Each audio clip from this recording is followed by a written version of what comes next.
nta kindi turi gukora. Yesu Kristo ati Imana y'imuri bihe dukomeze gufatanya n'abaririmbyi abishoboye tuve hasi dufatanye abishoboye twese tugeshe umaze tuvuga ko Imana y'imuri bihe niyo itwicaje muri iki gitaramo ndashobora kukuba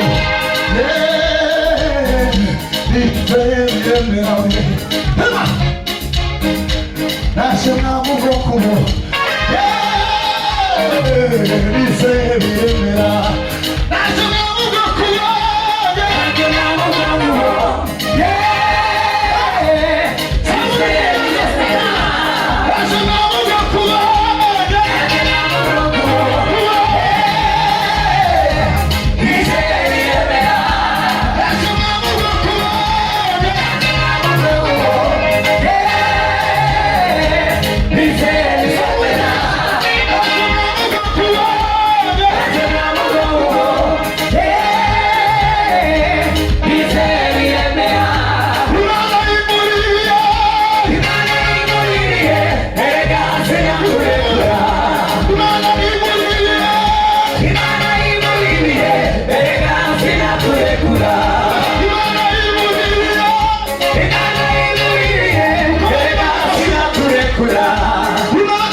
Imana koza muri Imana biganza. Haleluya. Bwana sifiwe. Haleluya. Iyo umugeni yinjiye agasanga harimo umunezero. Bwana sifiwe. Bwana sifiwe. Nta kindi azavuga. Iyo ubaje azavuga ngo ibirori bye byagenze neza. Kubera ko yasanze abantu bameze gute. Bishimye banezerewe. Bwana sifiwe.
umushiha n'ibindi byose bigumi iyo nukuri ayiwawe uri kwemera ngo ayiwawe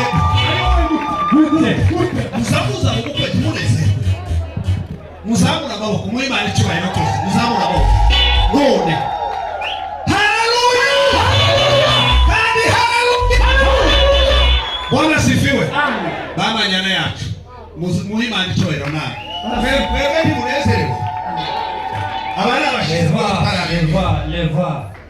twese tuzamura Imana tuhe Imana icyubahiro ikindi gitangaza Imana aba yakoze gikomeye ngiye gutanga rero zibiri nimumara fono tume mwisabuki nuko gusa dufite discipline ariko birakunda tuhe Imana icyubahiro reba abantu bamako baye bande nitwa Bibanja Janvier ndi umupfizi ndi umupasiteri muri Nazareth ko murande bamwe baba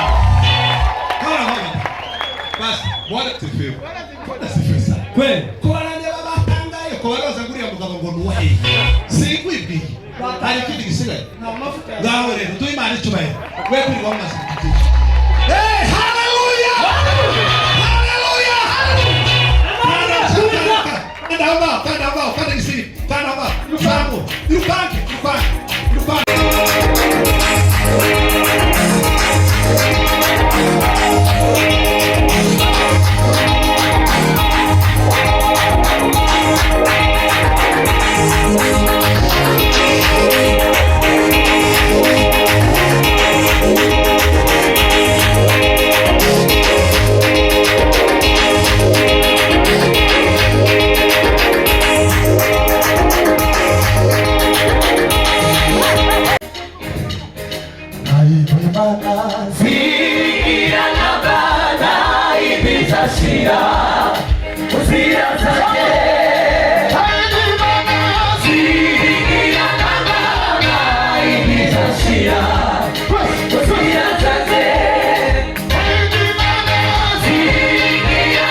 wamawitsamo mukuru wazo mkunga twakiriye umugeni yego kunagira neza mana nawe muza bazina kunagira neza nabihimbaze muza tuzamure nigasa